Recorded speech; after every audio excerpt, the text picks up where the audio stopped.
नमस्कार। आज हम डिस्कस करेंगे इंपॉर्टेंट जीके के क्वेश्चन। देखिए, इंपॉर्टेंट जीके के क्वेश्चन डिस्कस करेंगे। आपके आने वाले जो भी एग्जाम है जहां पर जीके के क्वेश्चन पूछे जाएंगे, इंडिया जीके के क्वेश्चन पूछे जाएंगे, डेफिनेटली आपको हेल्प वहां पर मिलेगी। अब देखिए, आप कंटिन्यू अगर आप वीडियो देखते हैं ना, तो आपको एग्जाम में जाकर रियलाइज़ होगा कि कितनी हेल्प जो है वो आपको कंटिन्यू वीडियो देखने से मिल रही है। वहाँ पर आपको पता चलेगा कि ऑप्शन एलिमिनेट करने में आपको हेल्प मिल रही है, क्वेश्चन सॉल्व करने में आपको हेल्प मिल रही है। कुछ क्वेश्चन आपको डायरेक्ट इनडायरेक्ट वे में जो है जुड़े हुए मिलेंगे। डिटेल में क्वेश्चन को डिस्कस करते हैं, वहाँ से भी हेल्प मिलेगी। कोई भी छोटा बड़ा एग्जाम क्यों ना हो, बहुत ज़्यादा हेल्प जो है वो मिलती है। तो क्वेश्चन नंबर 108 से जो है हम डिस्कशन जो है वो स्टार्ट करेंगे। उससे पहले आज सबसे पहला नवरात्रा है और सबसे पहले नवरात्रे को जो है वो माता शैलपुत्री की जो है वो पूजा की जाती है। तो आप सभी को जो है वो नवरात्रों की बहुत बहुत हार्दिक शुभकामनाएं। और चलिए जी, आज हम डिस्कशन स्टार्ट करते हैं। पहले नवरात्रा है और माता सभी के ऊपर आशीर्वाद बनाए रखे। सबसे पहले क्वेश्चन में बोलते हैं, which ruler is represented as wearing trouser and long boots. तो बोलते हैं कि किस शासक ने खुद को इस तरह से दर्शाया था कि वो एक बड़ा सा पजामा पहन कर आ जाता था और लंबे लंबे जूते जो था वो पहने रखता था। तो ये कुषाण वंश का कनिष्क शासक जो था वो हुआ करता था। ऑप्शन ए जो है वो सही आंसर है। कुषाण वंश के बारे में आपने बहुत बार पढ़ा है कि कुषाण वंश का जो महानतम शासक था एक, वो कनिष्क जो था वो हुआ करता था। ये बहुत ही ज़्यादा प्रसिद्ध हुआ करता था। इसके द्वारा जो था वो शक संवत भी जो था वो स्टार्ट करवाया गया था। तब पूछा जाए ना कि शक संवत जो था वो किसके द्वारा स्टार्ट करवाया गया था, ये जो था वो कुषाण कनिष्क के द्वारा जो था वो स्टार्ट करवाया गया था। इसके कार्यकाल के दौरान जो था वो इसके दरबार में बहुत महान लोग हुआ करते थे, जिनमें आप नागार्जुन का नाम सुनते हैं, चरक का नाम आपने सुना होगा, अश्वघोष का नाम आपने सुना होगा। ये लोग इसके दरबार में हुआ करते थे। अब नागार्जुन हो गया, अश्व हो गया, जो अश्वघोष हो गया, इनके द्वारा कुछ किताबें भी लिखी गई हैं जो आपने एग्जाम में ज़रूर देखी होंगी। जैसे कि अश्वघोष के द्वारा जो है वो किताब लिखी गई थी सौंदरानंद किताब इसके द्वारा लिखी गई थी। और बुद्ध चरित करके एक किताब जो था ये अश्वघोष के द्वारा लिखी गई थी। नागार्जुन के द्वारा भी किताब लिखी गई थी। नागार्जुन के द्वारा जो था वो सतसहसारिका नामक किताब जो था वो लिखी थी। सतसहसारिका नामक सूत्र आप कह सकते हैं, ये जो था वो इसके द्वारा रचा गया था। तो इस तरह से ये महान शासक हुए। ये सारा आपने जान लिया। क्वेश्चन नंबर 109 आपको आता है ये क्वेश्चन, और बोलते हैं the Chinese pilgrim who visited during Harsha's reign was. तो बोलते हैं कि चाइनीज यात्री जो हर्षवर्धन के कार्यकाल के दौरान यहाँ पर यात्रा करता हुआ आया था वो कौन था, तो वो था चीनी यात्री हेन त्सांग। ऑप्शन ए जो है वो सही आंसर है। हिमाचल के संदर्भ में भी जो है आप पढ़ते हैं इनके बारे में। और अब देखिए, आपको ये पता होना चाहिए कि हर्ष जो था ना उसके बारे में क्वेश्चन एग्जाम में बन ही जाता है।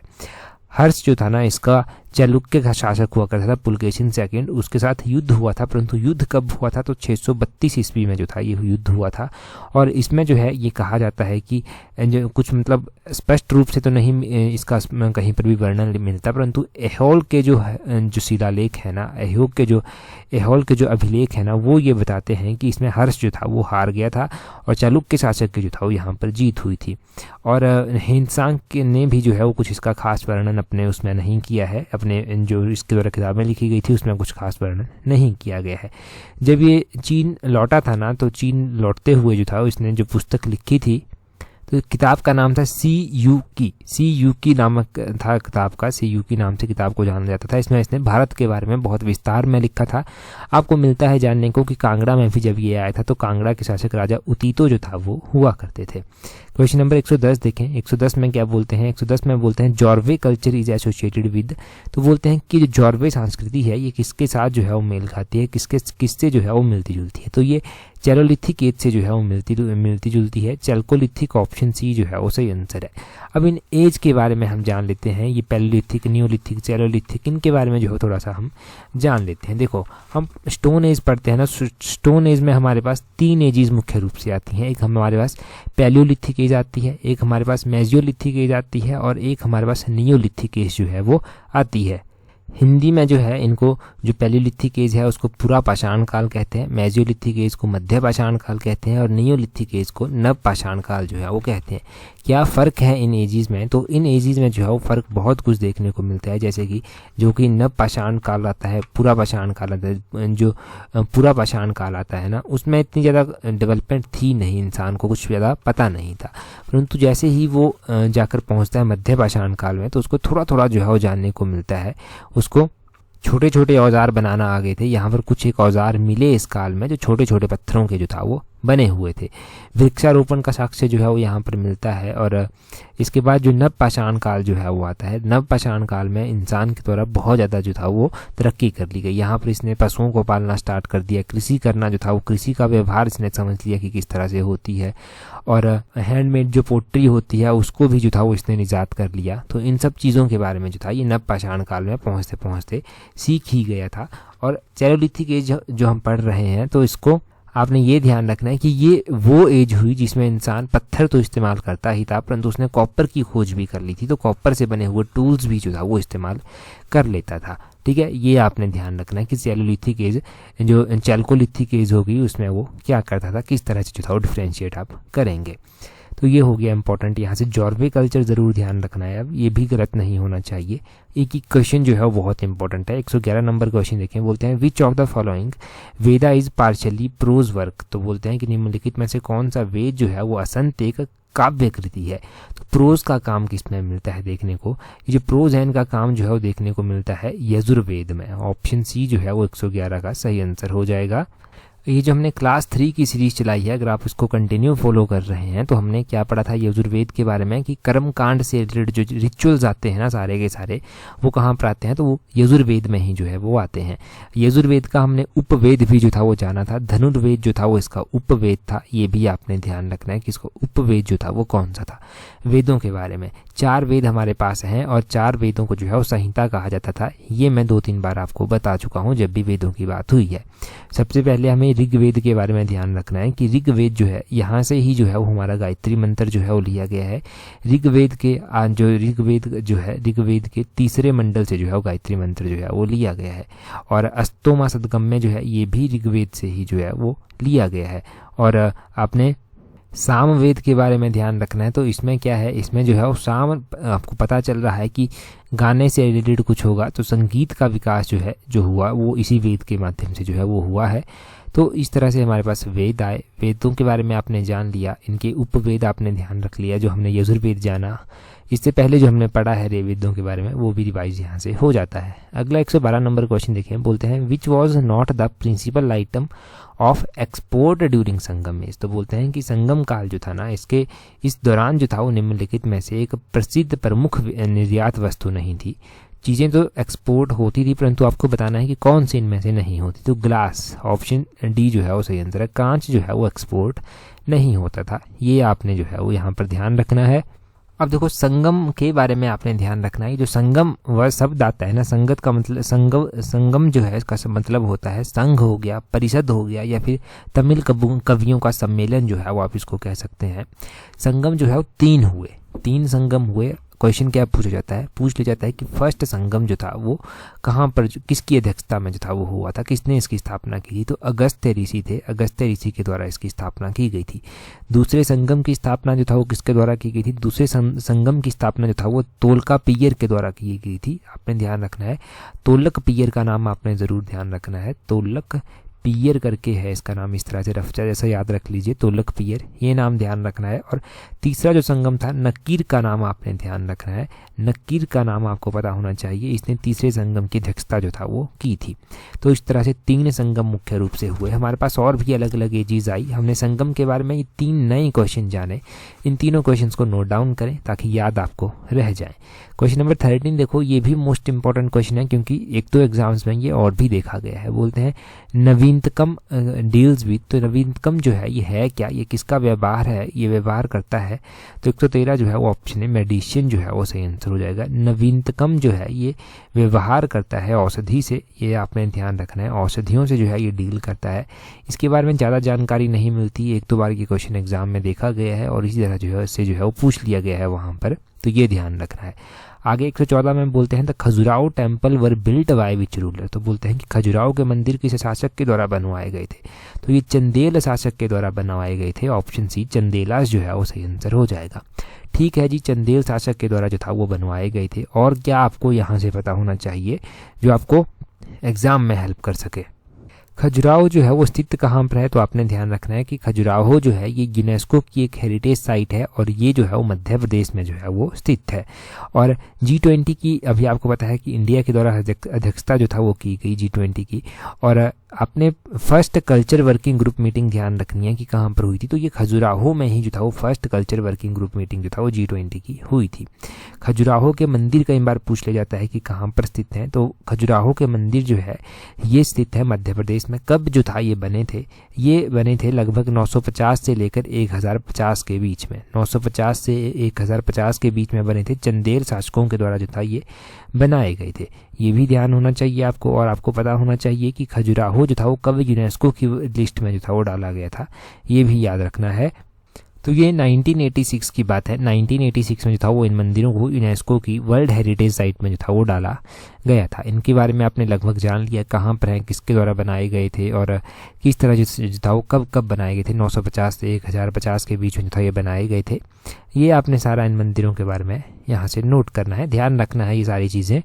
अगला क्वेश्चन भी काफ़ी इंटरेस्टिंग है। बोलते हैं the 7 year rule of mission omission and commission was associated with, तो बोलते हैं कि मिशन ओमिशन और कमीशन का ये जो 7 साल का जो शासन था ये किससे जो है वो संबंधित है।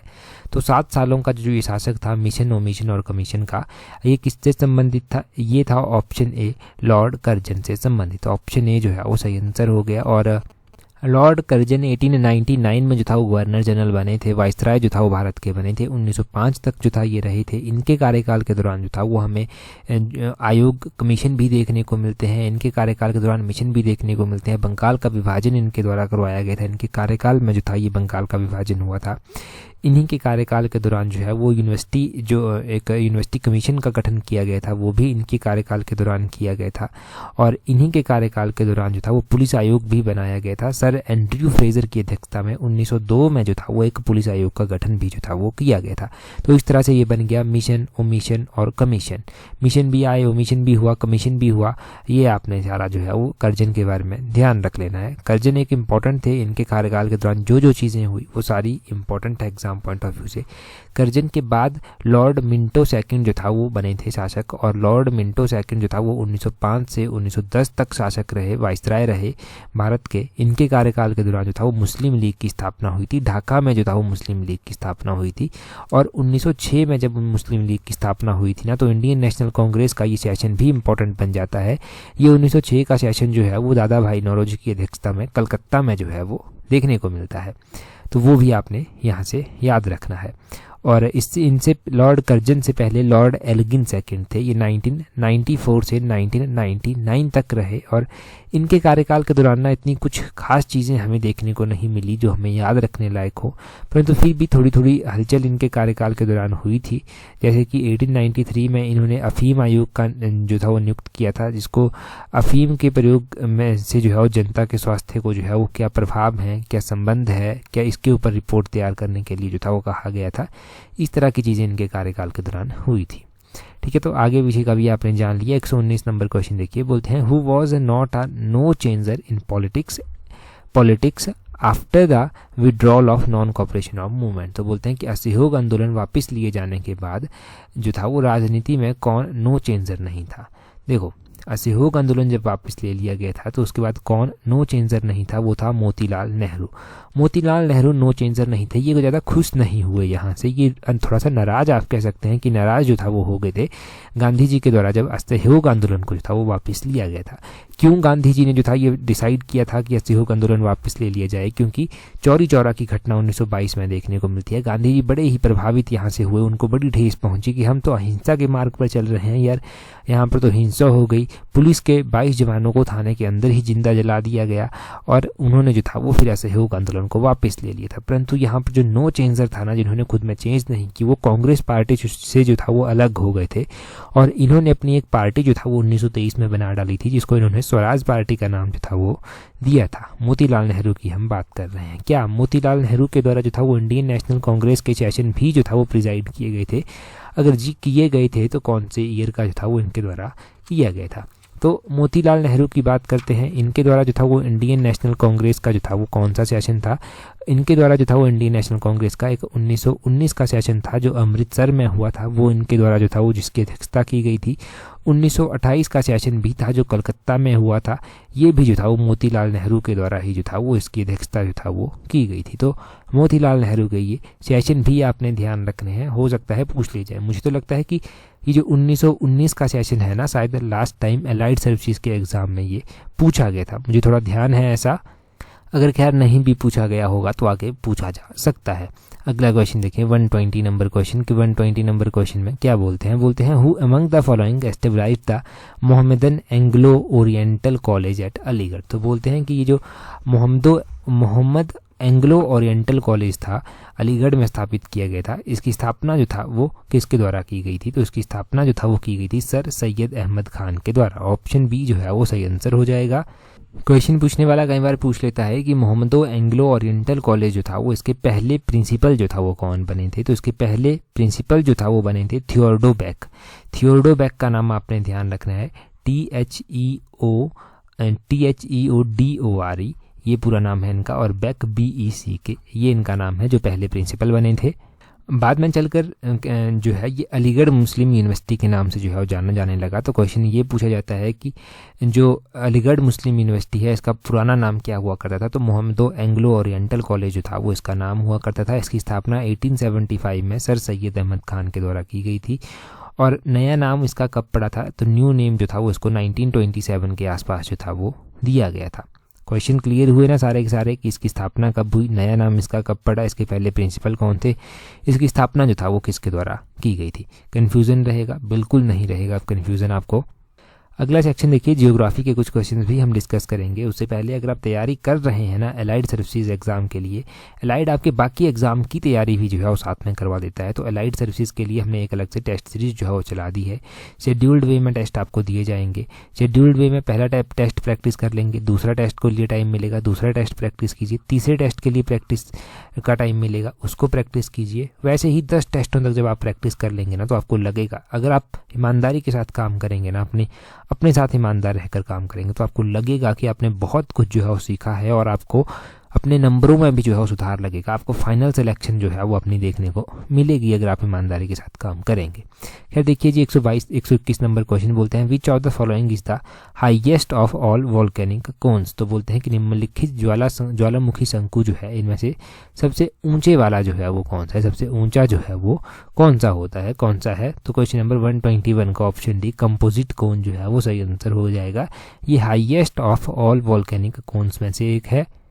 वोल्केनो है क्या, देखो पृथ्वी की बीच से जो है वो कोई चीज़ निकलती है जो गैस की फॉर्म में होती है, डस्ट की फॉर्म में होती है, लावा जैसा कुछ निकलता है और उसको वोल्केनो जो है वो कहा जाता है। कुछ एक वोल्केनो जो है वो एक्टिव होते हैं और कुछ एक वोल्केनो जो है वो एक्टिव नहीं होते हैं। क्या इंडिया में भी कोई वोल्केनो है, तो इंडिया में से एक वोल्केनो है जो बैरन आइलैंड में जो है वो स्थित है। बैरन आइलैंड जो है ये आपने ध्यान रखना है अंडमान निकोबार में जो है वो स्थित है। यहाँ पर जो है वो वोल्केनो देखने को जो है वो मिलता है। किस तरह का ये वोल्केनो है, ये एक्टिव टाइप का वोल्केनो है, एक्टिव वोल्केनो जो है वो इसको कहते हैं। ठीक है, तो ये आप ध्यान रखिए, ये अर्थ की फॉर्मेशन का ही एक पार्ट है, ये इंपॉर्टेंट वन है। अगला क्वेश्चन देखिए, हमारे पास अलग अलग लेयर्स होती हैं उनके बारे में क्वेश्चन है। बोलते हैं ionosphere a part of thermosphere extend up to. तो बोलते हैं आयनोस्फीयर जो तापमंडल का एक भाग है, विस्तृत होता है। तो आयनोस्फीयर जो है वो कहाँ तक एक्सटेंड होता है, कितने किलोमीटर तक जो है वो एक्सटेंड होता है, एक्चुअली में पूछना ये चाह रहे हैं। तो आयनोस्फीयर की अगर हम बात करें ना तो हमारे पास अलग अलग लेयर जो है वो एटमॉस्फेयर में आती हैं। Troposphere, stratosphere, mesosphere, thermosphere, exosphere, इस तरह की लेयर्स आती हैं। आयनोस्फीयर ये लेयर जो है 122 नंबर क्वेश्चन जो है इसका ऑप्शन डी 640 किलोमीटर तक जो है वो सही आंसर हो जाएगा। पूरा डिटेल में समझते हैं तब आपके कॉन्सेप्ट क्लियर होंगे। अब देखो बेसिक से अगर हम लेयरों के बारे में समझे ना तो सबसे पहले आयनोस्फीयर जो है वो आती है, ट्रोपोस्फीयर जो है सबसे पहले आती है। ये 8 से 18 किलोमीटर तक जो है वो होती है। ट्रोपोस्फीयर में हमारे जितने भी मौसम से रिलेटेड फिनोमिनाज हैं, चाहे वो साइक्लोन्स हो गए, चाहे वो बारिश हो गई, वो सारे जो हैं वो कहाँ पर आते हैं, ट्रोपोस्फीयर में जो है वो आते हैं। ट्रोपोस्फीयर के बाद जो है वो आती है हमारे पास स्ट्रेटोस्फीयर। स्ट्रेटोस्फीयर लगभग 50-60 किलोमीटर तक जो है वो फैली हुई है। ओजोन लेयर जो है वो इसी में आती है 60 किलोमीटर तक की। उसके बाद मेसोस्फीयर जो है वो आती है, ये 60 से ऊपर जो है वो चलती है। और 80-90 के करीब करीब जो है ये सिमट जाती है। उसके बाद थर्मोस्फीयर आती है, तो ये 400-500 तक जो है वो चलती है। और उसके बाद हमारे पास आयनोस्फीयर आती है, ये लगभग 640 के करीब करीब जो है वो चली जाती है। ये वेरिएशन देखने को वैसे मिल जाती है, कहीं पर कितना किलोमीटर लिखा गया है, कहीं पर कितना किलोमीटर लिखा गया है, परंतु एग्जैक्टली सीक्वेंस पता होना चाहिए आपको। ट्रोपोस्फीयर हो गया, ट्रोपो के बाद स्ट्रेटो हो गया, स्ट्रेटो के बाद थर्मो हो गया, थर्मो के बाद मेजो हो गया, मेजो के बाद मेजो के बाद जो है वो आइनोस्फीयर आएगा। यहाँ जैसे आइनो के बाद एक्सोस्फीयर जो है वो आएगा। आइनोस्फीयर में क्या होता है, इसमें जो है इस लेयर में जो है वो इलेक्ट्रिकली जो चार्ज्ड हमारी लेयर्स होती हैं, पार्टिकल्स होते हैं, वो यहाँ पर जो है वो प्रेजेंट होते हैं। और यहाँ पर ये इलेक्ट्रिकल चार्ज रहता है यहाँ पर, तो रेडियो वेव्स जो होती हैं यहाँ पर ट्रांसमिट होती हैं और रिफ्लेक्ट बैक हो जाती हैं हमारे अर्थ तक। और लास्ट वन तो आपको एक्सोस्फीयर पता ही चल गई। अब हमारे पास अलग अलग गैसेस भी होती हैं एटमॉस्फेयर में, लेयर्स तो होती हैं, गैसेस भी हमारे पास अलग अलग होती हैं। गैसेस की मात्रा हम बात करें तो ऑक्सीजन जो है वो 21% काफ़ी अधिक मात्रा में होती है। ऑक्सीजन से भी अधिक परसेंट 78% जो है वो नाइट्रोजन जो है वो देखने को मिलती है। इसके अलावा कार्बन डाइऑक्साइड होती है, 0.03% होती है। आर्गन जो है वो आर्गन भी गैस है और ये 0.93% जो है वो एटमॉस्फेयर में देखने को मिलती है। तो ये आपने यहाँ पर ध्यान रखना है। चलिए जी, गैसेस के बारे में भी हो गया हमारे पास। अगला क्वेश्चन देखिए, बोलते हैं सुंडा trench is situated in the, तो बोलते हैं कि ये जो सुंडा की खाई है, सुंडा खाई है, ये कहाँ पर जो है वो स्थित है। सुंडा ट्रेंच की बात करें तो इंडियन ओशियन में जो है ये आता है, हिंद महासागर में जो है ये आता है। यहाँ से हम क्या डिस्कस करेंगे, देखो यहाँ से हम डिस्कस कर लेते हैं, तो यहाँ से ना हम करंट कंटेंट को थोड़ा सा जोड़ लेते हैं। हम अभी देख रहे हैं इजराइल का वॉर देख रहे हैं हम कि इजराइल में जो है वो युद्ध चला हुआ है, पैलेस्टीन इशू को लेकर चला हुआ है, हमास के साथ लड़ाई चली हुई है। तो वहाँ से अटैक हो रहे हैं, वापसी वहाँ पर अटैक हो रहे हैं, पैलेस्टीन इशू चर्चा में फिर से आ गया है। परंतु हम बात करेंगे कि इजराइल कॉमन बॉर्डर जो है वो किसके साथ, कौन सी कंट्रीज़ के साथ जो है वो शेयर करता है, क्योंकि ये क्वेश्चन मोस्ट एक्सपेक्टेड है, एग्जाम में पूछा जाएगा। तो 1 नंबर पक्का करने में देरी क्यों करें, क्योंकि इसके बाद तो ये डिस्कस करेंगे ही करेंगे हम, परंतु 1 नंबर अभी से पक्का करने की तैयारी कर देते हैं। 3-4 बार अगर हमने डिस्कस कर लिया इसके बाद भी तो याद रहेगा। फिर इजराइल जो अपना इजराइल है ना, ये किस किस के साथ बाउंड्री शेयर करता है, पहले इसको मिटा लेते हैं, फिर हम यहाँ पर लिखकर जो है वो डिस्कस करते हैं। तो एक ये बाउंड्री शेयर करता है लेबनान कंट्री के साथ, ये आपने ध्यान रखना है। दूसरा ये बाउंड्री शेयर करता है सीरिया के साथ। तीसरा ये बाउंड्री शेयर करता है जॉर्डन के साथ बाउंड्री शेयर करता है। और इजिप्ट के साथ भी जो है वो बाउंड्री शेयर करता है। कौन कौन सी डायरेक्शन में, इजिप्ट के साथ ये वेस्ट में बाउंड्री शेयर करता है, जॉर्डन के साथ जो है ये ईस्ट में बाउंड्री शेयर करता है। और अगर हम बात करें यहाँ पर सीरिया हमारे पास दिया गया है, तो सीरिया के साथ ये नॉर्थ ईस्ट में जो है बाउंड्री शेयर करता है। मेरे ख्याल से ये आपने इस तरह से ध्यान रखना है कि लेबनान के साथ ना ये नॉर्थ में शेयर करता है और नॉर्थ ईस्ट के बीच जैसे में ही जो है ना ये सीरिया आ जाता है। तो इस तरह से जो है वो पूरी बात जो है वो बनती है यहाँ पर इजराइल की। तो 1 नंबर आपका पक्का हो गया, ये नंबर आपका कहीं नहीं जाता। जैसे ही एग्ज़ाम होगा आप फटाफट इस क्वेश्चन को देखेंगे, फटाफट टिक करेंगे और नंबर पक्का हो जाएगा। टेस्ट सीरीज़ में तो खैर इस तरह के क्वेश्चन हम लिख कर जो है वहाँ पर सारे डिस्कस होंगे, तो वहाँ पर और भी ज़्यादा रिवीजन आपका फिर हो जाएगा। आगे बोलते हैं which of the following soil is found in flood prone areas, तो बोलते हैं कि जहाँ पर फ्लड आती है, बाढ़ग्रस्त क्षेत्र जो होते हैं, वहाँ पर किस तरह की मिट्टी जो है वो पाई जाती है। तो वहाँ पर हमें देखने को मिलती है बोग सॉइल, ऑप्शन सी जो है वो सही आंसर है। बोग मृदा जो है हमें वहाँ पर देखने को मिलती है। अच्छा, मिट्टियों के बारे में भी क्या एग्जाम में क्वेश्चन पूछा जाता है? बिल्कुल, यहाँ पर भी एक इंपॉर्टेंट क्वेश्चन बनता है एग्जाम में। हमारे पास कौन कौन सी मिट्टियाँ आती हैं? हमारे पास एल्यूवियल सॉइल आती है, ब्लैक सॉइल आती है, रेड सॉइल हमारे पास आती है, लिटरेट सॉइल आती है, फॉरेस्ट सॉइल होती है, डेजर्ट एरिड सॉइल होती है, पीटी सॉइल होती है, मार्सी सॉइल जो है हमारे पास होती है। क्वेश्चन हमारे पास होता है कि कॉटन के लिए बेस्ट सॉइल कौन सी होती है? तो ब्लैक सॉइल जो है वो कॉटन के लिए होती है। सबसे अधिक मात्रा में कौन सी मिट्टी पाई जाती है? एल्यूवियल सॉइल सबसे अधिक मात्रा में जो है पाई जाती है। हमारे पास जो रेड सॉइल पाई जाती है वो कहाँ पर पाई जाती है? वो ईस्टर्न और southern part of Deccan plateau में जो है वो पाई जाती है। और ईस्टर्न स्लोप हो गई जैसे कि वेस्टर्न घाट, उड़ीसा, छत्तीसगढ़, यहाँ पर भी ये अधिक मात्रा में देखने को जो है वो मिलती है। सबसे अधिक मात्रा में जान लिया ना आपने कि एल्यूवियल सॉइल जो है वो पाई जाती है। क्या आपको पता है कि वर्ल्ड सॉइल डे भी मनाया जाता है? वर्ल्ड सॉइल डे जो है वो हर वर्ष कब मनाया जाता है? ये 5 दिसंबर को जो है वो मनाया जाता है। 5 दिसंबर को प्रत्येक वर्ष मनाया जाता है। तो ये आपने नोट करना है यहाँ पर, ठीक है, इसको ध्यान रख लें।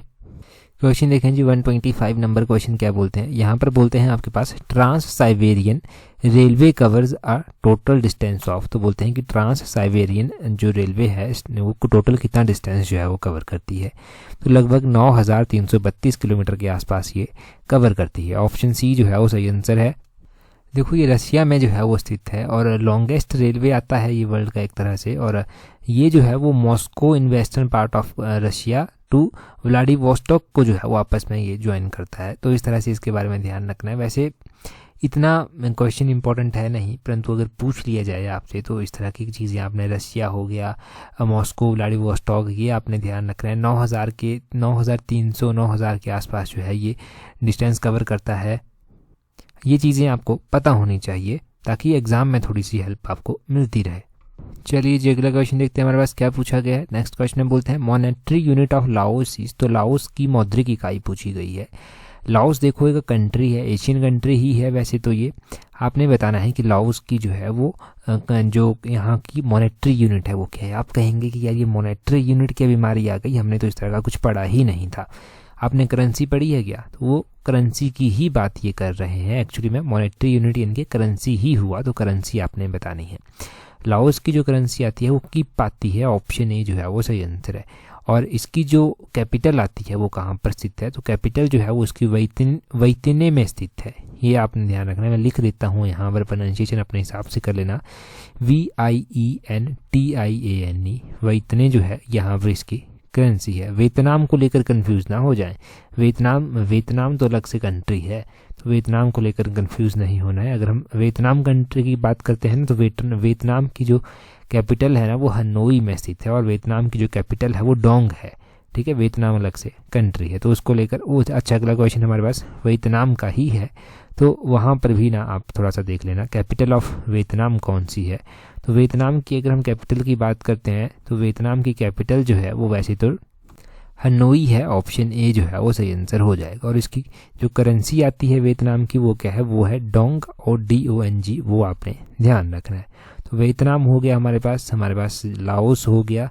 लाओस की कैपिटल आप वियतनाम के साथ जोड़ सकते हैं कि इस तरह की प्रोनाउंसिएशन होती है, वेंताने करके ही कुछ, और इस तरह से इनकी करेंसीज भी आपको याद रह जाएंगी। आगे बोलते हैं main economic activity of south Asia is, तो साउथ एशिया की मेन इकोनॉमिक एक्टिविटी इन्होंने पूछी है कि साउथ एशिया की जो मेन इकोनॉमिक एक्टिविटी है वो क्या होती है। तो यहाँ की मेन इकोनॉमिक एक्टिविटी ना एग्रीकल्चर ही होती है। 128 का ऑप्शन भी एग्रीकल्चर जो है वो सही आंसर आ जाएगा। अच्छा, एग्रीकल्चर यहाँ की मेन जो है वो क्या होती है, बैकबोन आप कह लीजिए या फिर इकोनॉमिक एक्टिविटी कह लीजिए। कई बार पूछा जाता है कि साउथ एशिया का एक्टिव वोल्केनो कौन सा है, तो साउथ एशिया का एक्टिव वोल्केनो जो है आपने अभी पढ़ा था कौन सा है, वो है आपका बैरन आइलैंड। तो वो क्वेश्चन भी आपने वहाँ से ध्यान रखना है। चलो जी, एक क्वेश्चन यहाँ से भी हो गया जो आपने इंपॉर्टेंट वन जान लिया। एक क्वेश्चन मैं आपसे पूछता हूँ, चलो कमेंट करके बताना। आपको पता है सबसे पहले वाइस प्रेसिडेंट ऑफ इंडिया कौन बने थे? डॉक्टर सर्वपल्ली राधाकृष्णन जो था वो सबसे पहले वाइस प्रेसिडेंट ऑफ इंडिया बने थे। दूसरे नंबर के वाइस प्रेसिडेंट कौन बने थे वो आपने कमेंट करके बताना है। ये मैं मान के चल रहा हूँ कि उम्मीद भी कर रहा हूँ कि प्रेजेंट टाइम में कौन है वो आपको पता है। दूसरे नंबर के आप कमेंट करके बता दीजिए। हम व्हाट्सएप पर आपके साथ छोटे छोटे क्लिप्स शेयर करते रहते हैं आजकल, जैसे कि दर्रे हो गए, जैसे कि इंपॉर्टेंट इवेंट हो गया वो हम डिस्कस कर देंगे, जैसे कि नदियाँ, उनकी सहायक नदियाँ, वो चीज़ें हम शेयर कर देंगे। व्हाट्सएप ग्रुप पर हम शेयर करते रहते हैं। व्हाट्सएप ग्रुप का लिंक नीचे डिस्क्रिप्शन बॉक्स में मिल जाएगा। टेलीग्राम पर जाएंगे तो वहाँ पर भी आपको मिल जाएगा। टेलीग्राम पर ज्वाइन करने के लिए अपने टेलीग्राम से @allexam31 करके allexam31 करके इस तरह से सर्च करना, टेलीग्राम चैनल मिल जाएगा। यहाँ पर आपको सारी चीज़ें मिल जाएंगी। यहाँ पर आपको टेस्ट सीरीज़ का लिंक, व्हाट्सएप का लिंक, सारी चीज़ें मिल जाएंगी। न्यूज़पेपर की कटिंग मिल जाएगी, आपकी सारी प्रॉब्लम सॉल्व हो जाएंगी। That's all for today. Thank you very much for watching and listening it very patiently.